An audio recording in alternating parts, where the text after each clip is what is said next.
3 seconds. That's how long it takes a hacker to get into your phone in 2026. Not potentially, not in theory, in reality. I'm going to show you exactly how in 7 different ways it happens, ranked from easiest to most devastating. And the one at the top of that list is so secret, you'll watch it happen and still not believe it. Your phone is probably in your hand right now. Let's see how it gets hacked. Real phone hacking in 2026 looks like a tired traveler at an airport, a bored person at a coffee shop, the co-worker who borrowed your phone for 2 seconds to check an address. That's it. That's the whole thing. Let's start at number 7. Fake apps. You search free VPN, you scroll, you pick the one with 5 stars, you install it. The reviews are bots, the stars are bought, and the second you tap install, that app asks for permissions it has no business needing. A flashlight app wants your contacts. A wallpaper app wants your text messages. A free game wants accessibility access, which on Android means it can read every screen you ever open. Yes, this even includes your private banking app. It's easy to check. Open your phone.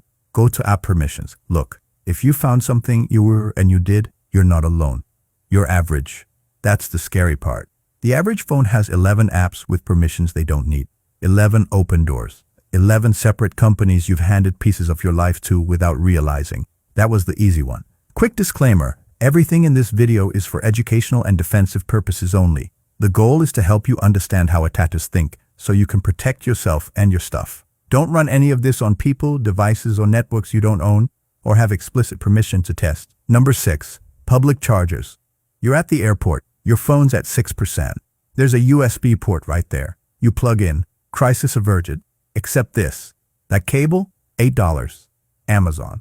Looks identical to the one Apple ships. Inside it is a chip the size of a grain of rice. The phone thinks it's charging. It is charging. It's also being copied. Watch the laptop. Photos, contacts, messages, notes, streaming across in real time. No prompt, no alert, nothing. The owner won't know for weeks. They'll find out when their photos show up somewhere they shouldn't. Airports, hotels, co-working spaces, shopping malls. They leave them there on purpose. The fix costs $3. I'll show you how you can prevent this later. Stay with me. Number 5. This is where it stops being theoretical. Bluetooth. Right now your phone is screaming. It's announcing itself to everyone, in every direction, looking for something to pair with. In 2024, researchers published Blueborn. Someone within 10 meters can run code on your phone. No tap, no prompt, nothing. They just have to be near you. The seat next to you on the train, the table at the coffee shop, the stranger in line. Turn off Bluetooth when you're not using it. I know it's annoying. Do it anyway. Your phone is exposed every second it's on. The same goes for AirDrop on iPhone. Set to contacts only or off. Not everyone, ever. We're halfway through. It gets worse from here. Number 2 is the one that's probably already happened to someone you know. Number 1 has no fix. Number 4, the off trick. You're at work. Email comes in from your manager. Hey, Q3 strategy doc needs your eyes by Friday. You click. Google login page opens. You sign in. Doc loads. You skim. You close it. You move on. Exit. Your manager didn't send that email. That wasn't a Google login. That was a permission request. And what you just authorized? Full read access to your inbox, your contacts, your files, the ability to forward your emails to a stranger in real time. They didn't get your password. They didn't get your 2-factor code. You handed them the keys.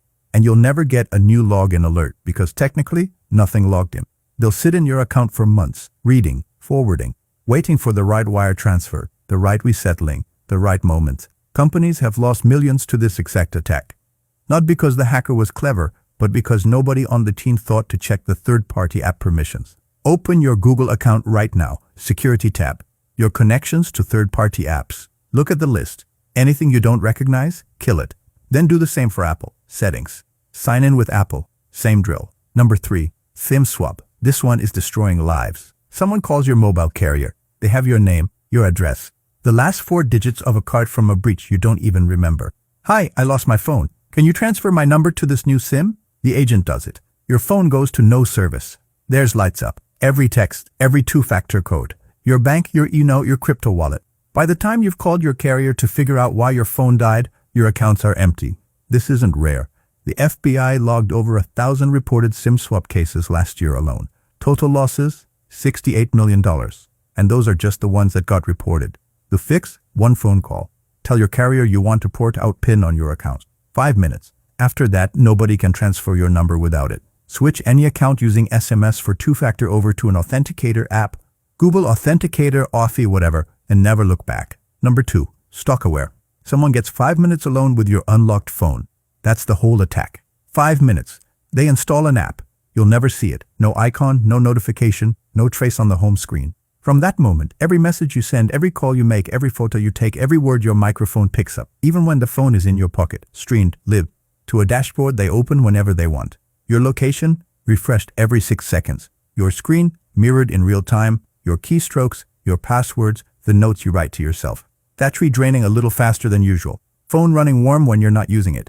Data usage climbing. Most people miss it. Why would you check? I need you to listen to this part. This is the one that isn't really about hackers. If a specific person just popped into your head, an ex, a controlling partner, a family member who always seems to know where you've been, trust that. This software is sold openly, marketed as parental control. It's not. The buyers are almost never parents, and they're almost never strangers. Companies that sell this software know exactly what they're enabling. They keep selling anyway. Then if this is hitting too close, here's what you do. Not later. Now. Back up your photos. Factory reset the phone. Set it up as new. Not from a backup, because the backup brings the malware back. Change every password from a different device. A friend's laptop, a library computer, anything that isn't the compromised phone. The reset is the only fix. Anything less and it survives. Now. Number 1. The one I told you to stay for. You know that thing in your pocket that you assume is just a phone? In 2026, it's a beacon. Every Wi-Fi network it walks past, even ones it doesn't connect to, leaves a record. Every app you open sells your location to 17 data brokers. You've never heard of any of them. Every photo often embeds your GPS, your phone model, the exact time, sometimes the direction the camera was pointing. Right now, anyone with $100 can buy your last 6 months of movements from a website with a credit card. The data broker won't ask why. They've sold the same data to debt collectors, to private investigators, to suspicious spouses, to stalkers, to foreign governments. This isn't a hack. This is the phone working exactly the way it was designed. There's no patch, no setting, no app, no VPN. Nothing you can install fixes this. Cost of carrying a smartphone in 2026 is that you're tracked by companies you've never heard of, sold to buyers you'll never meet, profiled in ways you'll never see. And that cost was buried in the terms of service nobody reads. You agreed to this. Every one of us did. We just didn't know what we were agreeing to. The only real fix is a different relationship with the device. That's a whole different video. But I'm not done yet. Let's keep going. Most videos like this stop there. They give you the basics, you feel a little safer, you close the tab. The problem is that people actually targeting phones in 2026 know the basics too. They know you have a port-out pin now. They know you'll check commissions. They've moved on to the next layer. Here are 3 things almost nobody talks about. And they're the ones that separate secure phone from actually hard to compromise. Bonus 1, lockdown mode. If you have an iPhone, Apple buried this in settings and barely mentions it. Settings, privacy, and security. Scrolled all the way down. Lockdown mode. It was originally built for journalists and dissidents being targeted by nation-state malware, Pegasus, Predator, the serious stuff. When you turn it on, your phone disables most of the attack surface. Message previews, link previews, complex font rendering, configuration profiles, certain Bluetooth features, things you'll never miss but that attackers exploit constantly. Yes, it's slightly less convenient. No, you won't notice after a week. The trade is worth it.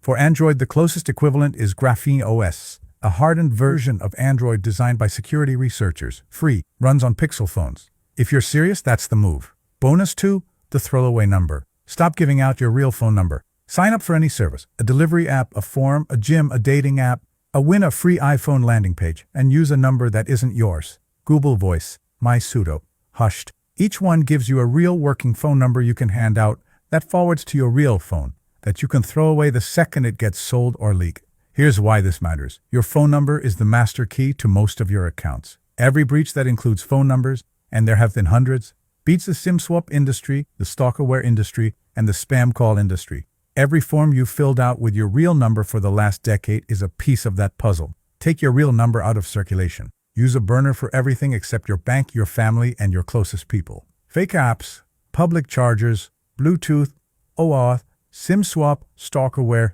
and the surveillance system the phone itself is built on. Here's what you do right now in the next minutes, before you close this tab and forget everything I just said. 1. Call your carrier. Port out thing done. 2. Open your Google security page. Revoke any app you don't recognize. Done. 3. Open your phone settings, permissions, Anything an app doesn't need? Off. Done. 4.